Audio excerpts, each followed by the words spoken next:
Hi, folks. With Tacitus today, your pushback channel, and thank you for joining this audio live stream.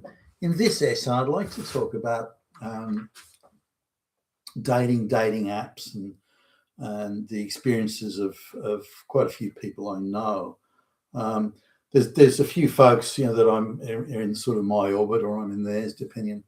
And they ended longer term relationships.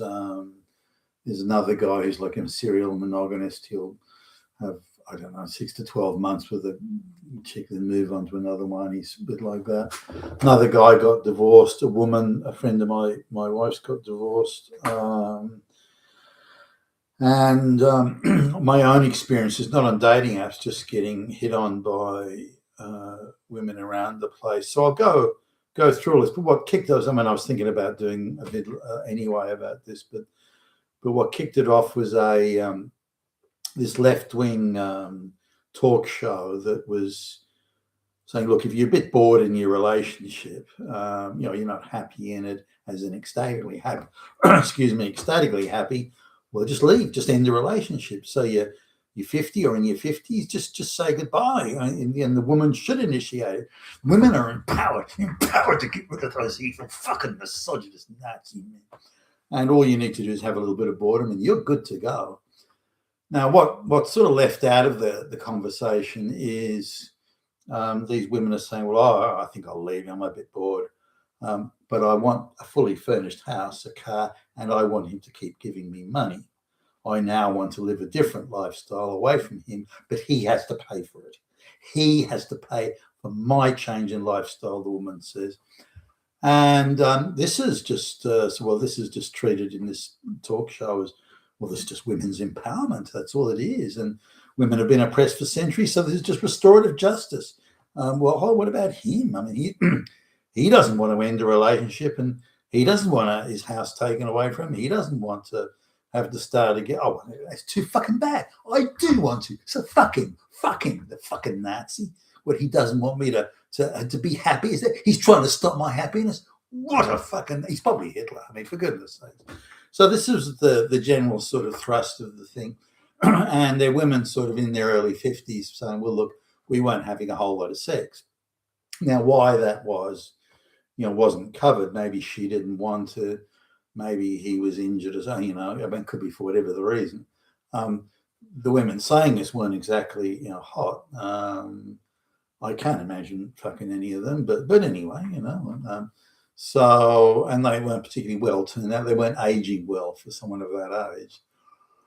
And they were saying, well, it's great. I got rid of him. I got the free house. I got the furniture. I got the car. He has to give me money and I can fuck any guy I want.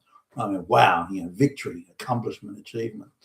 So, that's hardly a helpful attitude and view to take if you want sort of anything resembling social stability and harmony. Yet this was again treated as women's empowerment, and the fact that all the costs were put on him. Well, what's wrong with that? Are you against that, you fucking Nazi?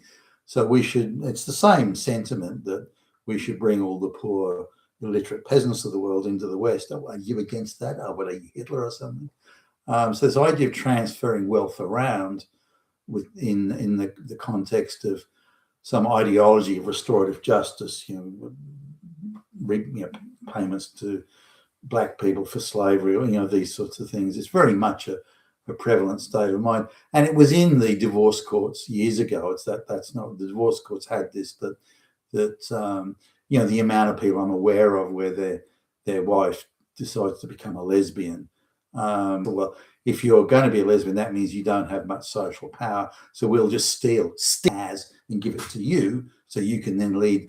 You can have a much better chance of success in your chosen life. If you want to start a new lifestyle, okay, well, that's fine. But you can demand that someone else pay for it, and the government and the courts support you in that. That's insane. And yet here we are. As I say, that's been around for a while. And I'm aware of many or a number of cases where that's so. Similarly, where the man discovers that the children aren't his, and he discovers that a childhood accident he had is actually rendered him, rendered his sperm inactive. It's easily reversed with a medical procedure, but he didn't know because she didn't tell him. Say, look, I guess we should see the doctor. He just never knew. And the children appeared. I wonder why they don't look like me. And she would tell him, oh, they look like my father or my grandfather or something. Oh, yeah, okay, all right. Then he does some DNA testing and finds that the children aren't his. And typically the divorce courts are outraged that he discovered the children weren't his. Why did you do that, you fucking Nazi? So coming out of the issue of just straight out, just a romance, like putting that ridiculous empowerment of women to destroy a man's life means a woman's empowerment. I mean, really? But coming out of the issue of dating, and I'll talk about, I'm not going out dating, I'm looking at apps, by the way, but I'm a pretty fit guy. Like, I'm in my early 60s, but I'm a pretty fit guy. I do a lot of working out and, jogging and bicycling, swimming, and all that sort of stuff. So I'm in, if I say so myself, I'm in pretty good condition. So I know a lot of, as I go jogging around and so on, I bump into people, they're in the front yard, I pass them sort of, hey, how you doing? So there's a number of guys who've had strokes, heart attacks, open heart surgery, and so on and so forth. About 6. And I sort of got to have chatting to them, and in every case, and I mean every case, their wives who are still, fit enough to fuck at least, or as they see it, have come on to me and sort of, and you can tell it's with the acquiescence of the stroke victim husband, and they're staying with the husband, not leaving, which is probably good. But every single one of them go, well, some of them quite forcefully have come on to me. I want to fuck you. Will you fuck me? And that direct sort of language. And none of them I'd fuck. Like if there's a few of them, if they held a gun to my head and said you got to fuck, they'd have to shoot me. I mean, so there's no chance it's going to happen. Not that I'm on the lookout for it, or I'm on the hunt for getting laid or something. I'm not. I love my wife dearly, but the thing, I guess, there's one woman she's turned 50. I'm a little surprised that, because she's in quite good condition. She does a fair bit of exercise. Her legs are quite good and all. So I was sort of thinking of, she came on pretty strong, and I didn't want to sort of hurt her feelings. So she tried the giggly girly sort of approach first. Then the wearing the sexy outfits when I came by, and then sort of upped it a little bit of hey, why aren't you taking notice of me? That it's sort of, so moving in stages. She's probably the only one I would. I mean, she's not my type, but if push comes to shove, she's the only one of the 6 that I would fuck. But again, I'm not looking to get laid. But the other, so there's a whole range. There's a whole sort of community of older women who have, maybe their husband's died, or their husband's quite ill, had a heart attack, a stroke, all this sort of thing. And they're still active, but instead of sort of going out and with much exhibitionism trying to get laid or something, they don't want to have it in the beltway of the people they know. It's too embarrassing.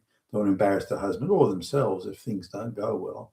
So they look for someone outside of the beltway, but they don't want to do something as, vulgar as going on dating apps, or I don't think they do anyway.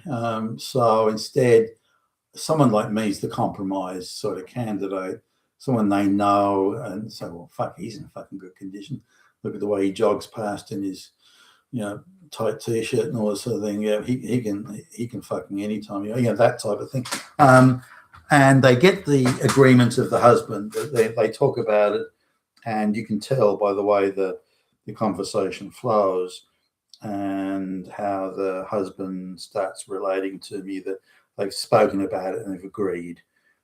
She said, look, that guy goes, that one that says, hello, Billy Bob, him, the one on the bike or the jogger, and I want to fuck him. What do you think? Oh, yeah, if you want, yeah, he seems like a nice enough guy, I guess. And we haven't really exchanged much more than pleasantries and hellos, but I suppose that's enough to get some basic gauge of a man. But so you can tell they've agreed to it, and I don't know how far this agreement would go, as in, well, I'll go around the corner while you fuck him or something. You know, I don't know how far it would go, but I'm not interested. And yeah, even if I was a single guy on the make, I wouldn't fuck any of them. I said there's one maybe, but none of the others. No chance. Never. Couldn't happen. So now what's interesting is these women, I would put them all in the range of 2 to 3 out of 10, 1 to 3 out of 10, actually. I mean, some of them are just, you know, their skin is terrible. In a hot day, they're wearing a t-shirt and the tits just sag to, you know, there's no way I could get a hard on over women like that anyway. And I can still get, you know, chicks in their late 30s having, you know, coming on to me and just rando sort of encounters. So why would I want to fuck a 60-year-old woman who's all wizened? And, you know, it just isn't going to happen. But the point is, they perceive themselves as, well, look, I'm giving you the green light. What's your problem? I mean, you're a guy, you know, like you're wearing trousers. What's your problem? I mean, I'm giving you the come on, so just do it. I mean, don't give me fucking attitude in return. And so the assumption is that the guy, in this case me, has no standards. I've no expectation. I'm not looking for a 6, 7, 8. You know, I'm not looking for that. Just anything in a skirt will do. I'm giving you the green light. Fucking hey, you know, you fussy fuck. So, and that's the attitude really I'm getting back. Some of them have got quite irritated with me, and to the point where they're almost caustic. And so there's a whole sort of, I don't know, class of women out there with handicapped, ill, or whatever husbands. They don't really want to get divorced or anything like that. And I don't know how often they were getting laid before the husband got ill. Not often, I would think. I don't know whether I've never got to the point where it's discussed whether they want the full body thing, or I don't know, you know, hand job. I don't know. I don't know what they've got in mind, and I'm not prepared to discuss it with them.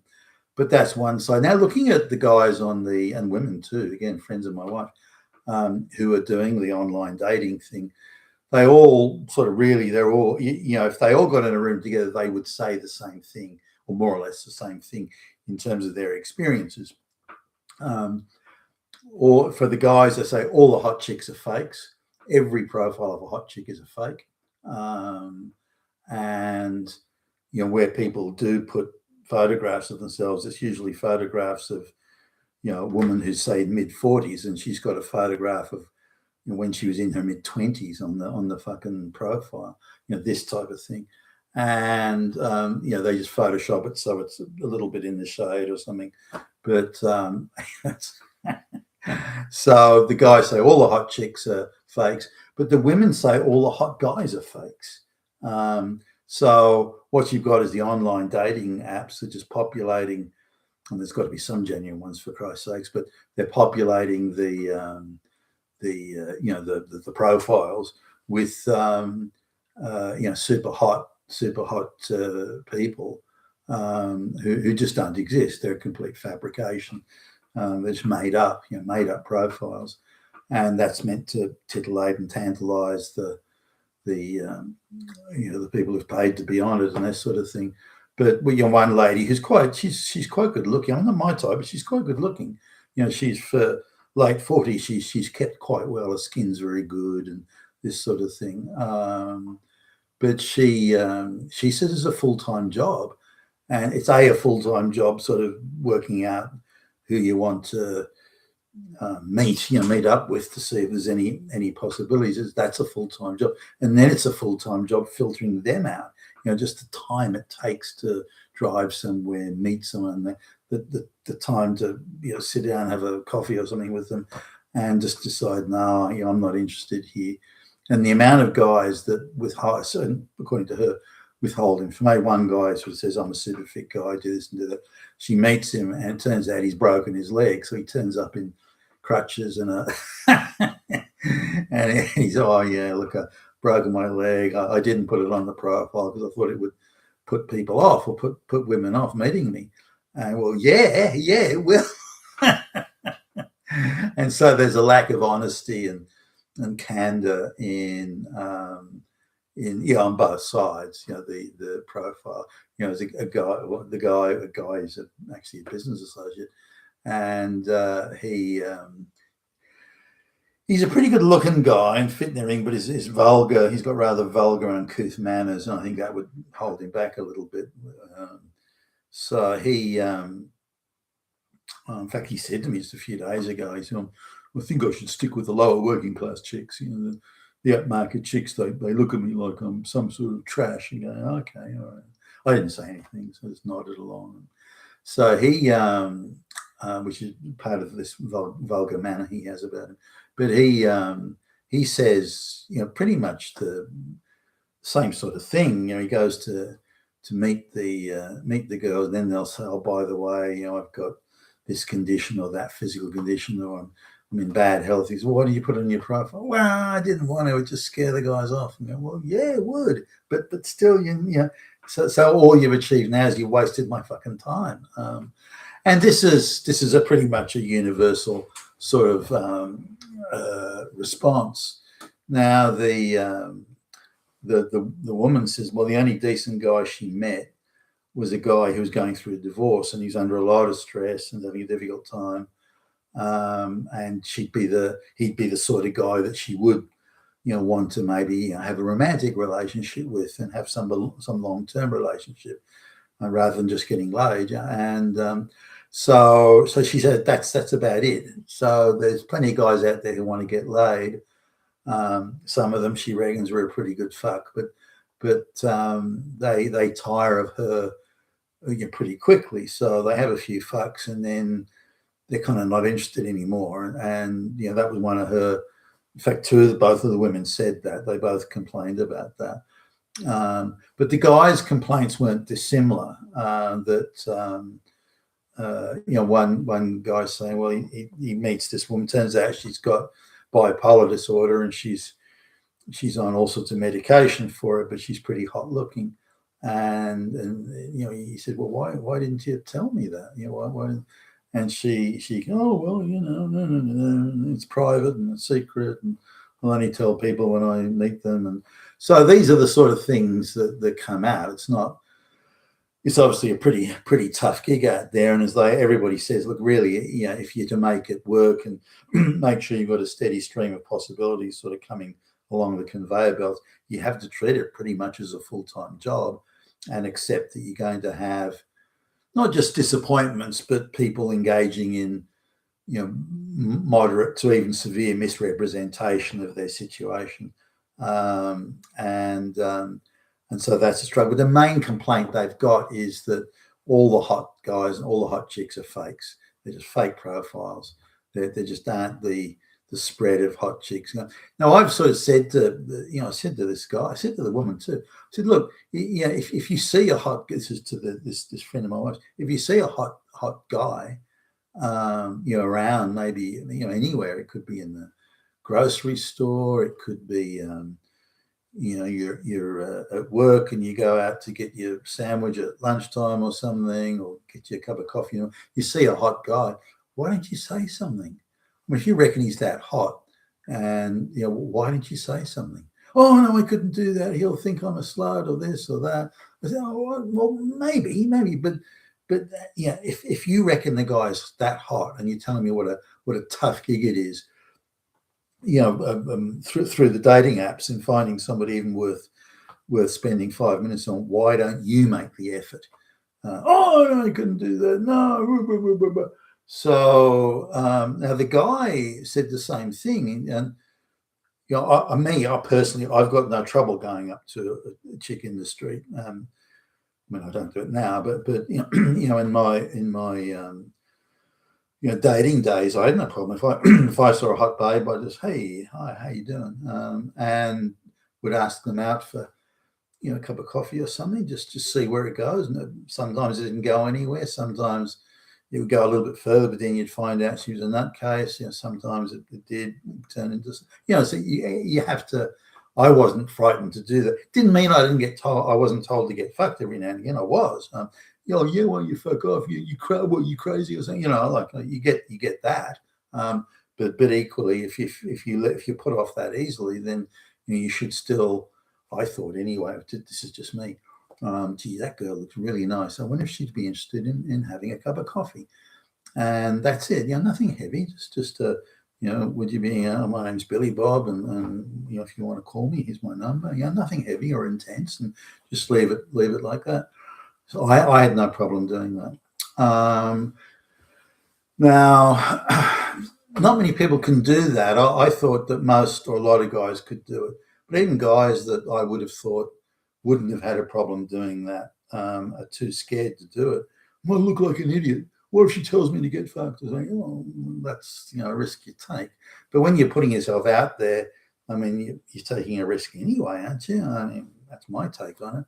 So I said, well, look, if you see a hot chick, there's this one guy. He goes a lot to the gym, and he tells me how many hot chicks go to the gym. I said, what are you complaining to me about? The dating apps and how fucking useless they are. You're giving me all this, and then you're telling me about these hot chicks in the gym. Why don't you, ask one of them out for a date or strike up a conversation, see where it goes? Oh, no. Oh, I couldn't do that. Well, fuck, then, and if you're not prepared to make the effort, then, but given the dating apps are so fucking hopeless at your own admission, then why not try a different approach? And that's just a suggestion.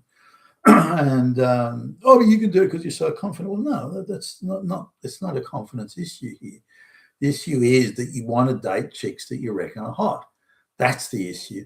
And if you see one that's hot and she's right there in front of you, at the grocery store or something, then why not say something? Why let that opportunity slip by? Why not? Ask at least. And maybe you do get told to get lost, but at least you're putting in the effort in a way and in an approach that's most likely to produce the sort of result that you want, dating someone you like the look of. Now, it's because you like the look of someone doesn't mean they're going to be someone you can get on with. They could be smoking hot to look at, but they could be quite unpleasant once you start talking to them, in which case, you don't take it any further. But it's a better expenditure of time and energy, I would argue, than going through the dating apps. But that's just me. What do I know? Now, looking at this in totality, there's this lack of commitment by the government and by our institutions to say, let's create a stable society where the marriage contract actually means something. The idea of encouraging under the guise of women's empowerment, encouraging women to walk away. If you ask those women, would you leave the relationship if you could not get a free house? No fucking way. No, absolutely not. I'm only leaving because I can get a free house. And it's the same with these women who want to take up a lesbian lifestyle. Would you go off in a lesbian lifestyle if you could not get a free house and steal his money for decades into the future? No, absolutely not. I'll only do it because I can get all his money and keep on stealing his money. Well, this is the material point. As long as divorce rewards that sort of irreverent in terms of the marriage contract, that sort of behavior, then there's not the basis for a stable society. Now, if you want to leave the relationship, well, fine, go, but you're not going to take the money and the wealth with you. Sure, your contribution can be considered, absolutely, but that's it. If you want to go and start a lesbian lifestyle or something, fine, but you're not going to get a penny extra than you would otherwise have got. You're not going to get more than you could have made from your own career trajectory and work skills. You're not going to get more than that. So this would create a huge disincentive for divorce. Now, the other thing is divorce should be, if you don't have enough money to buy two houses, then the house you have must be divided down the middle. Maybe you add an extra room on either side or something. But that's it. If you don't have any money at all, then it's almost irrelevant. But this idea of he's going to pay you child support or alimony, no, definitely not. You cannot profit or benefit from divorce, and as long as that incentive remains, then people are going to get divorced with much greater regularity. It's not the same for like Hollywood movie stars that are worth gazillions, and so she gets 10 million of his fortune or something like that. Well, who cares? He's worth 50 million anyway. He may not begrudge the 10 million, but the issue here is that he's they're already fabulously wealthy, so their circumstances. Okay, well, she's supposed to be empowered, but not if it's disempowering him. That's not accomplishing. That's not adding social value or social capital, or even leaving the existing social capital intact. You've been a Tacitus today, your Pushback channel, and thank you for listening.